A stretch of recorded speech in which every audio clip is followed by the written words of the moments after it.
Hey fam. Okay, so happy Monday. Monday after vacation, so it's kind of like the suckiest Monday, if you will. Haven't yet turned on my computer. I have no idea what is waiting for me since I had the last week off, but you know, this is sometimes what we have to deal with in order to get the time off that we need, in order to get the rest and relaxation that we need. For me, I know that putting work aside is a very difficult thing. I get mired down in the responsibility of it, and it's hard for me to just say, all right, this is me time, I'm gonna relax, and I'm going to then go back to work when I need to go back to work, which is today, Monday. You know, if anybody has a winning lottery ticket out there that they just want to throw my way so I don't have to do this anymore, that'd be kind of awesome, but in the meantime, you know, I'll just deal with it. But as you can see, we're back here in the studio. Haven't been in the studio in a while, haven't worked out in a while, haven't done Monday motivation videos in a while. And, you know, I'll be honest, life, emotions, feelings, responsibilities, insecurities, fear, doubt, you know, wondering if I'm doing the right thing for myself, wondering if by doing the right thing for myself, I'm still doing the right thing for myself. As crazy as that sounds, that actually makes sense in my head. But all those things are what kept me away from doing what I should be doing for me. Now, as an addict, if we're talking about a substance, you know, that's technically a relapse. But then again, we get addicted to anything and everything in this life that we can. We get addicted to things that make us feel good or relieve some sort of pressure inside of us. Sometimes they're good, sometimes they're bad. But even a good thing taken too far can be bad. So anytime that we're feeling something that we want to alleviate, what we turn to can become addictive. So I know for me, as crazy as it sounds, the fear, the insecurity, the worrying, the doubt, the lack of patience, the desire to control, all of those things are things that for me in a time of restlessness, in a time of unsurety, that I relapse on. There's the behaviors that I turn to, trying to figure everything out, you know, without an iota of a doubt in there, trying to worry about all the things that I don't figure out, trying to validate all of the things I thought I figured out. All of those actions are very temporary actions, and they take away that stress that I'm feeling at that moment, that pressure. You know, honestly, if they did it, even for a second, I wouldn't do it. You're not gonna do things that make you feel 100% horrible. You do things that make you feel part good and part bad, and you focus on what good things do for you, like trying to control a situation, trying to find out every last bit of information to validate your intuition. That's one of my biggest defects. I know what I feel, I know what I see, and then I turn around and gaslight myself and tell myself that what I think and what I feel isn't what's real. And then I have to go validate my intuition, which ends up taking me to a whole lot of worry, a whole lot of detective, you know, playing. I do have an MBA, but I am not a part of the FBI. That degree does not allow me to become a CIA forensic expert, even though I believe that I am. I'm the type of person that will investigate everything and look at every nuance of a picture. How big is that person smiling? How close is that person, you know, to the frame of the picture? Is this person stepping in or out of the frame? It's insane. Like, my brain goes to crazy places. But that behavior alleviates the worry that I have inside for a few minutes. And that's a relapse on behavior. And that's where I've been in the last, I don't know, let's be honest, like 2 months, you know, pretty much since actually it's been longer than that, pretty much since like August, September. That's where I've been, so that's why you haven't seen me here. Because what I've been doing to alleviate that pressure in my head was all of the things that give me instantaneous, momentary relief, and then a long crap time of pain that I have to deal with, because I know in my intuition, I know in my gut, my spirit tells me what I need to do with my life, how I need to make myself better. And then I go and try to validate that or invalidate that. In my situation, I'm pushing to try to invalidate what I already know inside of me, because I just don't want to do it. You know, I don't want to take the steps necessary to get the life that I want, because let's face it, it's hard.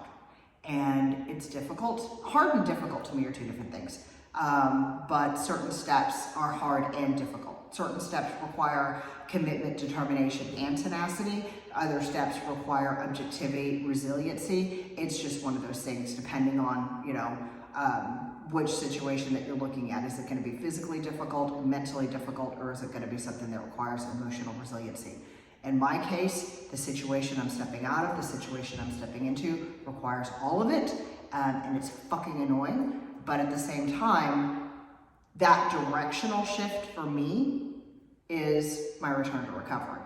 And that's been happening for me, just a lot of different little spiritual awakenings over and over for the last couple of months.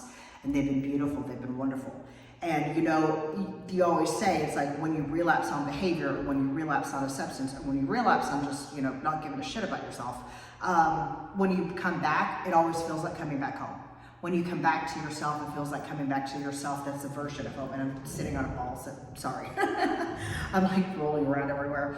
But when you come home to that sense of completion, when you come home to your sense of yourself, when you come home to your friends, to your family, to your fellowship, to whatever you're coming home to, or you come home into your own body, the body that the universe gave you, the body that spirit gave you, that is your temple for all your entire existence on this planet. We haven't done the whole vision AI thing where we can download ourselves into, a frame or a computer or anything like that. So the temple that spirit gave you is going to be your entire, home for as long as you're on this planet. And when we come home back into that body, it's refreshing, it's enlightening, and it just feels right.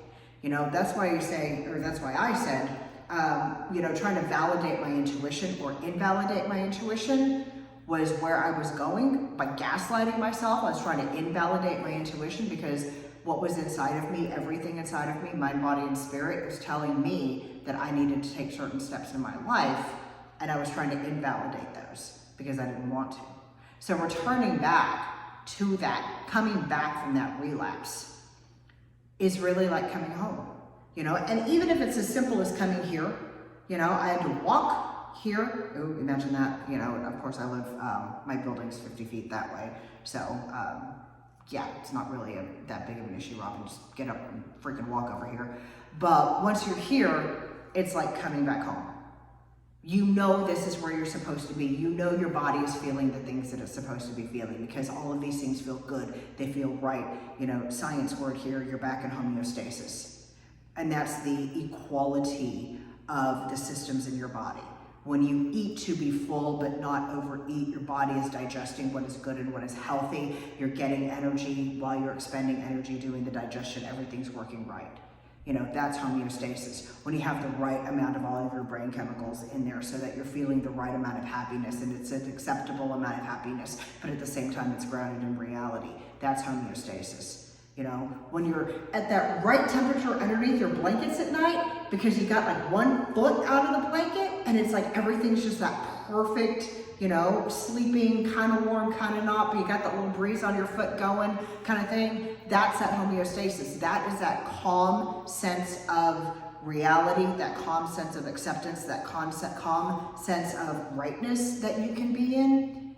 That's what it feels like for me anyway. Coming back from a behavioral relapse, coming back from the anxiety of trying to know, trying to control, trying to assure myself that what I thought is really what I thought, when in actuality, all I had to do was calm down, come home to myself, come home to my body, come home to my spirit, and I would figure that out. Which I did, like I said, a couple of very hard months behind me, beautiful holiday season coming ahead of me, and wonderful things coming along the way. Talking about that exact same thing. Triggers, urges, obsession, compulsion. This Wednesday, November 28th, I think. I'm not sure. Check it out in the show notes. I'm going to have the information in there. But 2 days from this viewing, we're going to be doing a webinar talking about just that, triggers, urges, obsession, compulsion, and what to do when you feel like your degree has given you a right to be a CIA forensic analyst, which I don't have the right to be a CIA forensic analyst in anybody's life, even my own. Sometimes my life is none of my business. Spirit has it, and that's kind of what I turn everything over to her for, which is pretty cool. But this Wednesday, check out the information down in the show notes, or check out my website. Again, links down in the show notes. We're going to be going over all that stuff, what it feels like to have those urges, have those triggers, feel that obsession, and then how can we calm ourselves down, return back to homeostasis, come back to home, come back to center, so that we can actually see where we're supposed to be going in life, and then get there. Because it's kind of like I'm just looking at the stationary bicycles behind me. Number one, they are pointed in a certain direction, so you know where you're going. But number two, you also have to think about it. You got to put one foot in front of the other, because sometimes if you're looking the direction that you're going, but you're just sitting there on a stationary bike spinning your wheels, you know, you're not actually going to get anywhere. So it takes both. It takes direction and momentum. And I don't know, maybe one day I'll do a whole thing about how Newton's, you know, 3 laws of motion fit into recovery, because they actually do. It's really, really cool, but they actually do. But I guess for now, that is it. Again, don't forget, Wednesday, 6:30 p.m. Eastern, we're going to be going over triggers, urges, obsession, and compulsion. Information down in the show notes. And as always, love you all. Thanks. Bye, guys.